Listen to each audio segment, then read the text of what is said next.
Привет, друзья! Сегодня хочу вам предложить приготовить ленивые вареники с клубникой. Быстрый и полезный завтрак. Поехали готовить!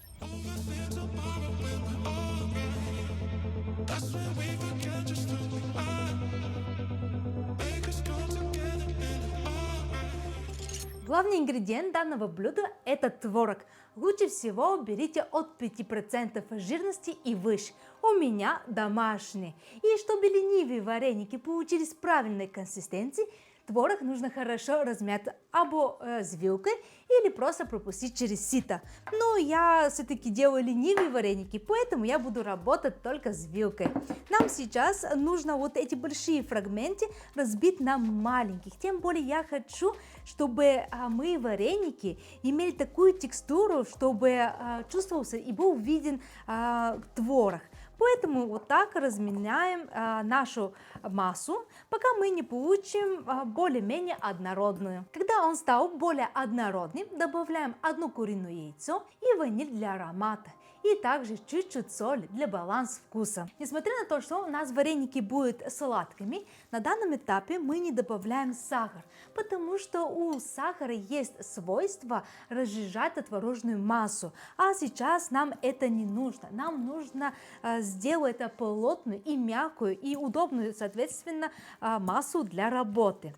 Когда мы объединили все ингредиенты между собой, нам нужно добавить самую обычную пшеничную муку. И процентовка мука к творогу это где-то в 3 раза меньше, чем самого творога. Если, например, вы взяли образно 200 грамм творога, то вам нужно где-то 65 граммов муки. И здесь вообще не имеет значения, какой муки и какая сила вы берете.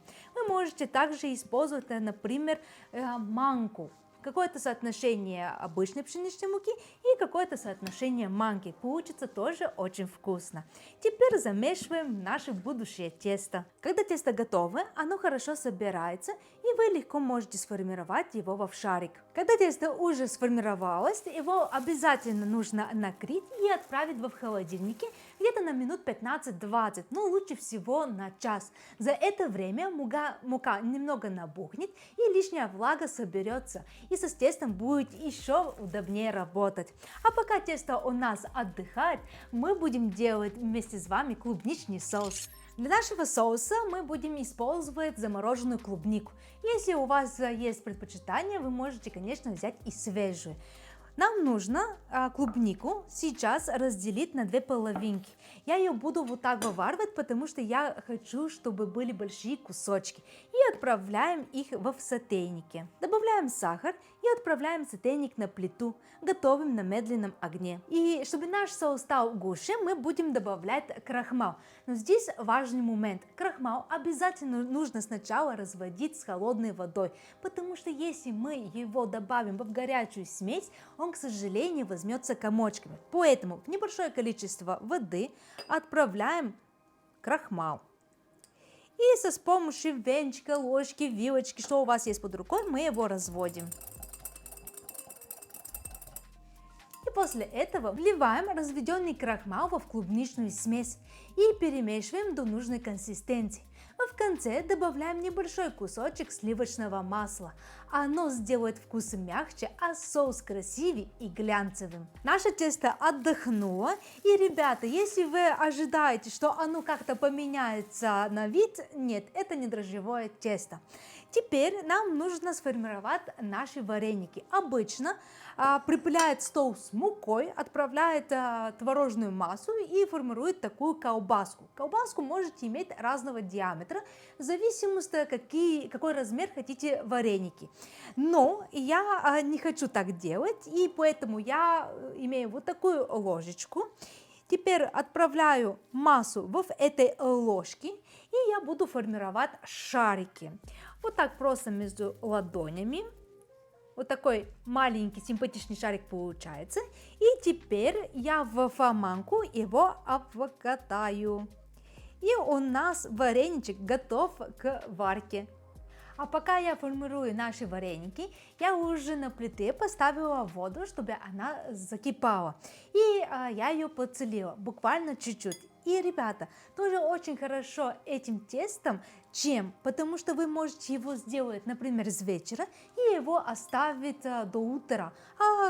Проснулись, пошли в холодильник, готовое тесто, сформировали ваши варенички, проварили их, и у вас есть замечательный завтрак. Когда вода закипит, аккуратно отправляем туда наши вареники.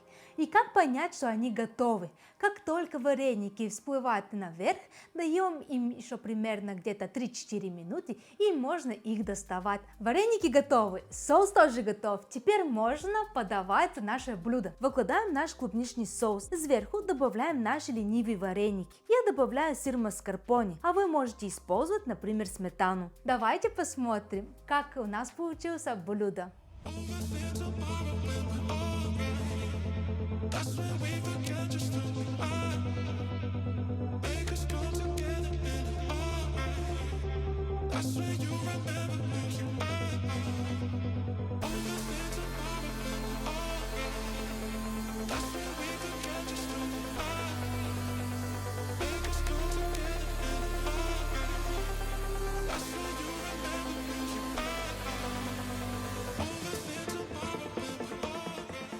Ребята, наши ленивые вареники готовы, и они получаются очень нежные, ароматные и, конечно же, вкусные.